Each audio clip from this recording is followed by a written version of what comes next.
Seja bem-vindo ao Mentes que Brilham, que hoje bem pode começar com uma pergunta. Até quando vamos continuar a usar antibióticos como se fossem balas mágicas? Na Universidade Católica, esta questão está em cima da mesa e é estudada em visitas frequentes aos esgotos urbanos. Mesmo antes da pandemia da Covid-19, a Organização Mundial de Saúde alertava para o facto da resistência dos micro-organismos aos antibióticos ser um dos principais problemas de saúde pública do século XXI. Célia Manaia é investigadora do Centro de Biotecnologia e Química Fina da Universidade Católica e é também um dos principais rostos no estudo desta matéria. A minha primeira convidada, agradeço-lhe a disponibilidade de vir aqui uma vez mais ao Mentes que Brilham, ao Porto Canal. Alguns dados em cima da mesa, se calhar antes de começarmos a nossa conversa. Em 2015, mais de 33 mil pessoas morreram na Europa devido a bactérias resistentes a antibióticos. No fundo, o combate à pandemia passou a ser uma prioridade, mas esta outra também não pode ser esquecida. Não, e é um problema que vai persistir para além da Covid, não é? Portanto, agora há esta emergência, que claro que é uma emergência enorme, mas este é um problema que vai persistir e é um problema muito mais silencioso, não é? Porque muitas vezes não tem aqueles efeitos agudos, só tem os efeitos agudos no hospital, quando as pessoas já estão numa situação muito debilitada, não é? E que muitas vezes já esta situação da resistência vai comprometer o que poderia ser uma intervenção médica muito bem sucedida e muitas vezes fica comprometida por um problema de resistência que aparece de forma inesperada, quase, e às vezes até sem se poder controlar tão facilmente como seria desejável. Portanto, este vai continuar a ser um problema. Aliás, é curioso, não tem muito curioso, mas antes da pandemia, o problema da resistência a antimicrobianos era dos temas prioritários da Organização Mundial de Saúde em termos de saúde pública. Considerava realmente algo verdadeiramente prioritário. Mas também vamos acreditar que com a Covid muita coisa vai mudar e muitas novas ideias vão surgir e quem sabe vamos ter aí o problema resolvido mais cedo do que se pensava, não é? Muito do vosso trabalho é feito nas estações de tratamento de águas residuais. Para percebermos no fundo um bocadinho melhor, as bactérias saem dos hospitais com mais resistência e em poucos meses estão na natureza. Verdade. Verdade. A nossa abordagem ali no Centro de Biotecnologia e Química Fina é muito na perspectiva da ecologia e perceber como é que estes micro-organismos se dão bem no ambiente. Mas a verdade é que os casos problemáticos, aquilo que nós em gíria chamamos a resistência emergente, aqueles novos tipos de resistência, é justamente no hospital que aparecem. Depois vão para os esgotos, dos esgotos vão para os esgotos municipais e daí libertam-se para a natureza. E tudo isto é um processo muito rápido, como disse, e é um problema complicado e a nossa abordagem tem sido muitas vezes compreender onde é que estão os pontos críticos, onde é que nós podemos pôr algumas barreiras para que efetivamente se impeça essa dispersão no ambiente.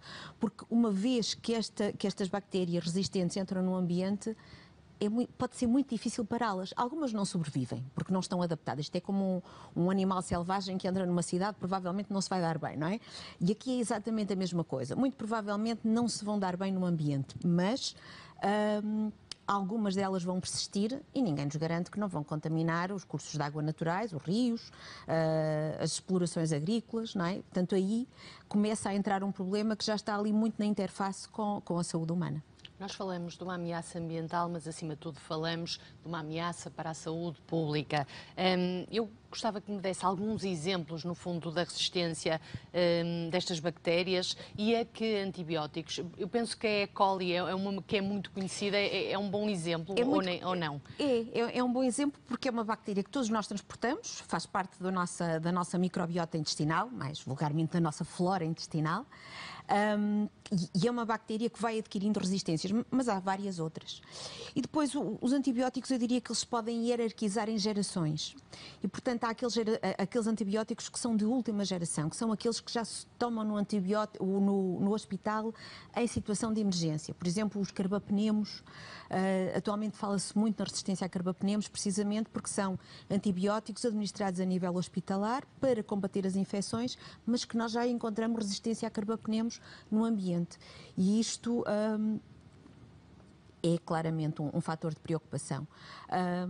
Depois há as cefalosporinas, portanto, todos esses antibióticos que têm vindo a ser introduzidos mais recentemente como, digamos, de linha da frente para o combate às infecções, começam a surgir resistências muito rapidamente. E isso claramente é um problema. E surgem muito nas bactérias que interagem muito com os humanos e que fazem parte da nossa... fazem parte de nós, na realidade. A visita ao esgoto é útil para recolher dados, porque falamos do fim de linha, por assim dizer.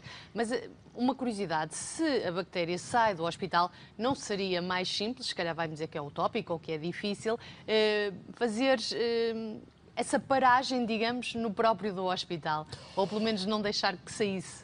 Mas este é um tema muito, muito controverso e temos discutido às vezes em fóruns internacionais com colegas de vários países, e isto é uma discussão muito, muito controversa. E é controversa por um motivo muito simples.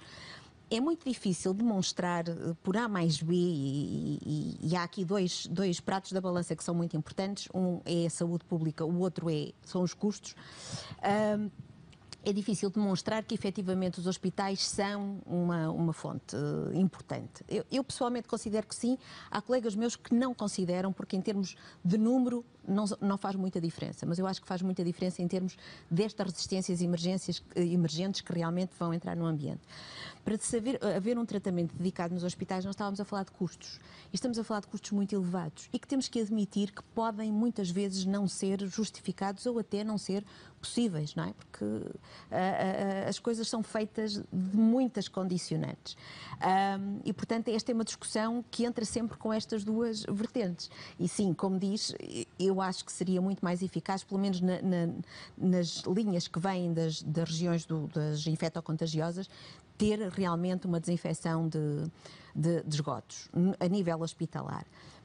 Mas este não tem sido o entendimento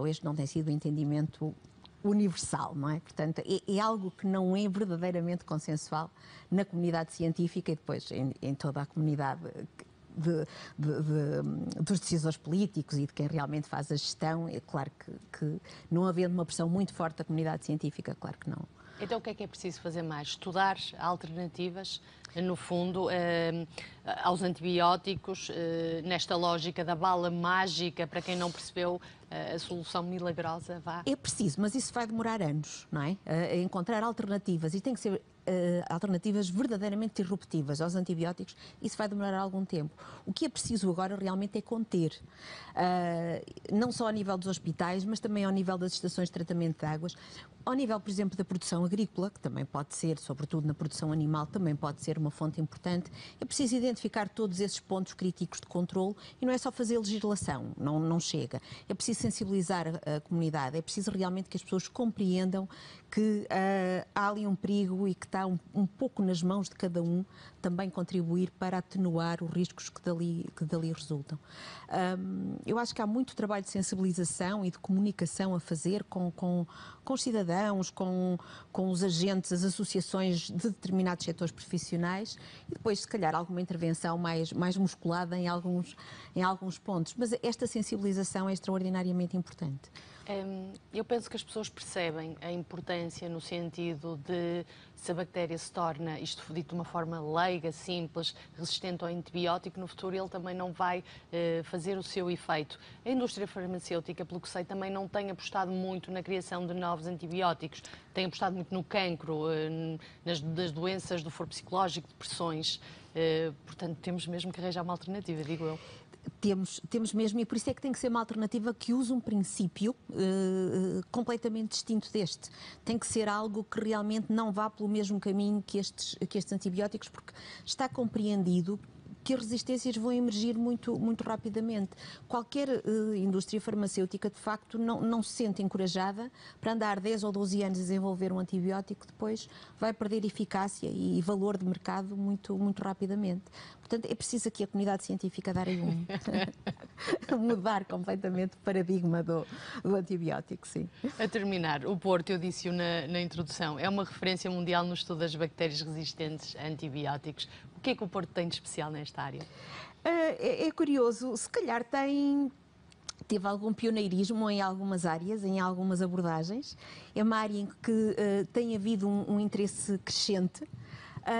E se calhar houve aqui, se calhar esta coisa de trazer a ecologia bacteriana para o tema também ajudou, não é? Porque é um olhar às vezes um pouco diferente e às vezes na investigação científica às vezes também é preciso, às vezes não, muitas vezes é preciso pensar completamente ao contrário de todos os outros, às vezes para abordar as coisas de outra forma e portanto ter esse olhar diferente, não é? E talvez seja por aí. Eu diria que esse é um dos contributos, e o pioneirismo e pensar às vezes um bocadinho diferente, por outro ângulo.